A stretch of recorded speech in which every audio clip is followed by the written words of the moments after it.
Hello everyone, welcome to Prepnation.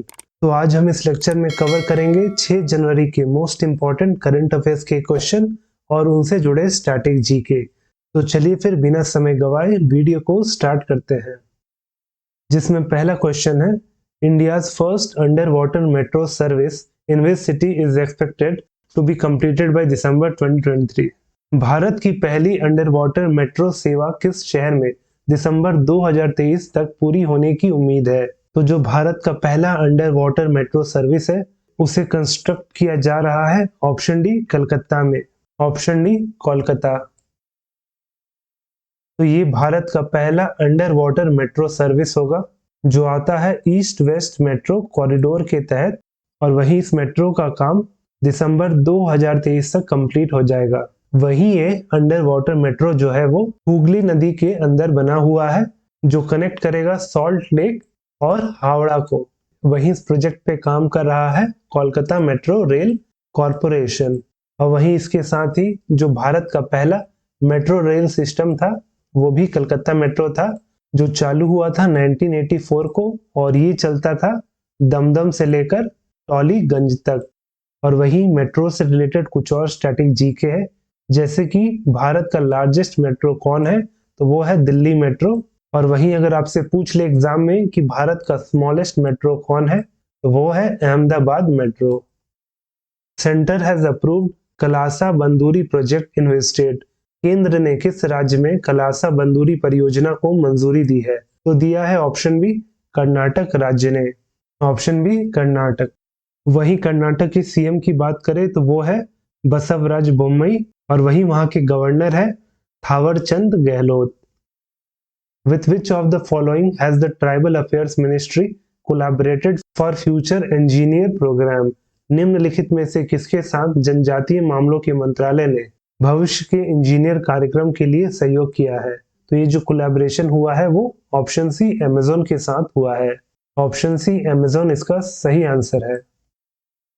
तो tribal affairs ministry जिसको head करते हैं अर्जुन मुंडा जी, अर्जुन मुंडा। तो इस मिनिस्ट्री ने अमेजोन के साथ कोलैबोरेट किया है फॉर फ्यूचर इंजीनियर प्रोग्राम, और वहीं इस प्रोग्राम के तहत जितने भी स्कूल के टीचर्स और स्टूडेंट हैं उनको एम्पावर किया जाएगा in the field of digital education. और वहीं साथ में इस प्रोग्राम के तहत जितने भी लोग जो दूर दराज इलाकों में रहते हैं उनको भी इस डिजिटल लिटरेसी प्रोग्राम का हिस्सा बनाया जाएगा। और वहीं इस प्रोग्राम को 6 राज्यों के स्कूलों में लॉन्च किया गया है, और वो 6 राज्य हैं जहाँ पे स्कूलों में इसे लॉन्च किया गया है, वो है आंध्र प्रदेश, गुजरात, मध्य प्रदेश, उड़ीसा, राजस्थान और Telangana. Where will India set up its first waste to hydrogen project? भारत अपनी पहली अपशिष्ट से हाइड्रोजन परियोजना कहाँ स्थापित करेगा? तो वो करेगा ऑप्शन ए पुणे में, ऑप्शन ए पुणे। तो पुणे म्यूनिसिपल कॉरपोरेशन और साथ में द ग्रीन बिलियंस जो कि एक नॉन गवर्नमेंट कंपनी है, उन दोनों ने मिलकर एक डिवाइस को बनाया है जिसके तहत जितने भी वेस्ट कलेक्ट किए जाते हैं उसको वो लोग कन्वर्ट करते हैं इनटू यूजेबल ग्रीन हाइड्रोजन। और वहीं इस डिवाइस में जो तकनीक का इस्तेमाल किया जाता है ग्रीन हाइड्रोजन को बनाने के लिए, वो तकनीक है plasma gasification technology, plasma gasification technology. Who took the additional charge as the Director General of the Border Security Force? महानिदेशक सीमा सुरक्षा बल के रूप में अतिरिक्त प्रभार किसने संभाला? तो संभाले हैं ऑप्शन ए सुजोय लाल थाउसेन ने, ऑप्शन ए सुजोय लाल थाउसेन। तो जो सुजोय लाल थाउसेन है वो ऑलरेडी डायरेक्टर जनरल है of central reserve police force, तो उनको अब एडिशनल चार्ज दिया गया है ऑफ बीएसएफ यानी कि बॉर्डर सिक्योरिटी फोर्स। और क्यों दिया गया है? क्योंकि जो इससे पहले बीएसएफ के डीजी थे उनका नाम था पंकज कुमार सिंह, वो 31 दिसंबर 2022 को ही रिटायर हो गए थे, तो ये पद अब खाली हो गया था। तो एक टेम्परेरी बेसिस पे सुजोय लाल थाउसेन जी को बीएसएफ का एडिशनल चार्ज दिया गया है जब तक कि एक बीएसएफ का रेगुलर डायरेक्टर जनरल ना नियुक्त हो जाए। और वहीं जो सुजोय लाल थाउसेन है वो 1988 बैच के आईपीएस ऑफिसर है ऑफ एमपी कैडर यानी कि Madhya Pradesh cadre. Which of the following launch the Prajwala challenge? निम्नलिखित में से किसने प्रज्वला चैलेंज लॉन्च किया? तो लॉन्च किया है option C ministry of rural development ने। Option C ministry of rural development. तो मिनिस्ट्री ऑफ रूरल डेवलपमेंट जिसको हेड करते हैं गिरिराज सिंह। गिरिराज सिंह। तो इस मिनिस्ट्री द्वारा एक प्रज्वला चैलेंज को लॉन्च किया गया था और वहीं जो ये चैलेंज है इसे लॉन्च किया गया था अंडर दीनदयाल अंत्योदय योजना नेशनल रूरल लाइवलीहुड मिशन के तहत। और वहीं इस चैलेंज के थ्रू लोगों से आइडियाज और सोल्यूशन लिए जा रहे हैं जो रूरल इकोनॉमी को ट्रांसफॉर्म कर दे, यानी कि ऐसे आइडियाज या सोल्यूशन जिससे कि ग्रामीण क्षेत्रों का विकास किया जा सके। और वहीं इस प्रज्वला चैलेंज में आप लोग भी पार्टिसिपेट कर सकते हैं मिनिस्ट्री ऑफ रूरल डेवलपमेंट के वेबसाइट पे जाके। और वहीं इस चैलेंज का लास्ट डेट है 31 जनवरी। और वहीं जितने लोग भी सजेशन या आइडिया देंगे उन सजेशन में से टॉप 5 आइडियाज को दिया जाएगा 2-2 लाख रुपए का इनाम। First 3D printed dwelling unit for the soldiers was inaugurated in which Indian Army cantonment? किस भारतीय सेना छावनी में सैनिकों के लिए पहली 3D मुद्रित आवास इकाई का उद्घाटन किया गया? तो किया गया ऑप्शन बी गुजरात का अहमदाबाद में। Option B Ahmedabad. तो इंडियन आर्मी ने इनॉग्रेट किया है पहला 3D printed dwelling unit for the soldiers. और कहाँ? तो गुजरात के अहमदाबाद कैंटोनमेंट में।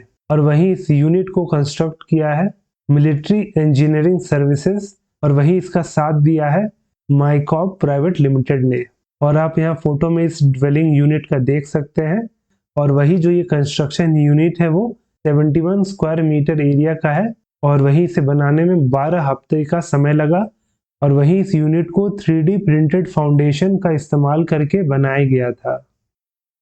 Cristiano Ronaldo has sign contract with which of the following football clubs? Cristiano Ronaldo ने निम्नलिखित में से किस फुटबॉल क्लब के साथ अनुबंध पर हस्ताक्षर किया है?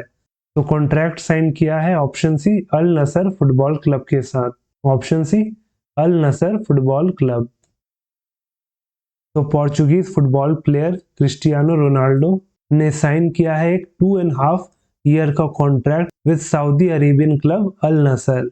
वहीं हाल में ही रोनाल्डो ने मैनचेस्टर यूनाइटेड क्लब को छोड़ा था और वहीं इसके साथ में ये रियल मैड्रिड क्लब के साथ भी ये खेल चुके हैं। और वहीं अब ये खेलेंगे South Arabian football club Al Nassr के साथ। और वहीं ये जो क्लब है अल नसर फुटबॉल क्लब ये फॉर्म हुआ था 24 अक्टूबर 1955 को। और वहीं इस क्लब का निकनेम है अल अलामी। और वहीं इस फुटबॉल क्लब के जो करंट प्रेसिडेंट है वो है मुसल्ली अल मुअम्मर। तो इसके हेड कोच है Rudi Garcia. Rudi Garcia. Who has become the first Indian in history to win 2 medals at the World Blitz Chess Championship? विश्व ब्लिट्स शतरंज चैंपियनशिप में 2 पदक जीतने वाले इतिहास में पहले भारतीय कौन बने? तो वो बनी है option D Koneru Humpy. Option D Koneru Hampi.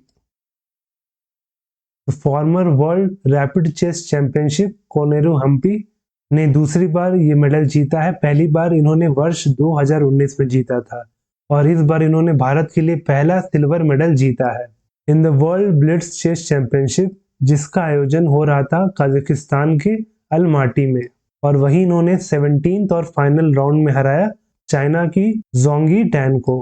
वहीं इनका जो स्कोर था वो 12.5 था जो कि मात्र 0.5 पीछे था बिहाइंड गोल्ड मेडल।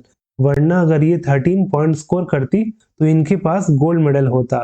और वहीं इस टूर्नामेंट में गोल्ड मेडल जीता है कजाकिस्तान की बिबिसारा बालाबाएवा ने।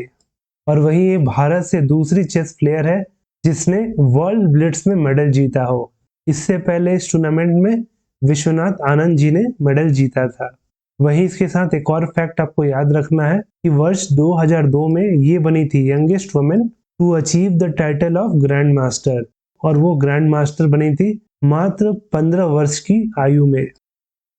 तो ये जो क्वेश्चन है वो आपके लिए है कि in which state Rajaji national park is located? Rajaji राष्ट्रीय उद्यान किस राज्य में स्थित है? तो इसका सही आंसर आपको नीचे कमेंट करके बताना है। और हमेशा की तरह हमारा इस लेक्चर का PDF आपको हमारे टेलीग्राम चैनल प्रेप नेशन में मिल जाएगा जिसका लिंक नीचे डिस्क्रिप्शन में दिया गया है। और वहीं अगर वीडियो अच्छा लगा हो तो वीडियो को लाइक करें, और अगर आप चैनल पे नए हो तो चैनल को सब्सक्राइब करना ना भूलें।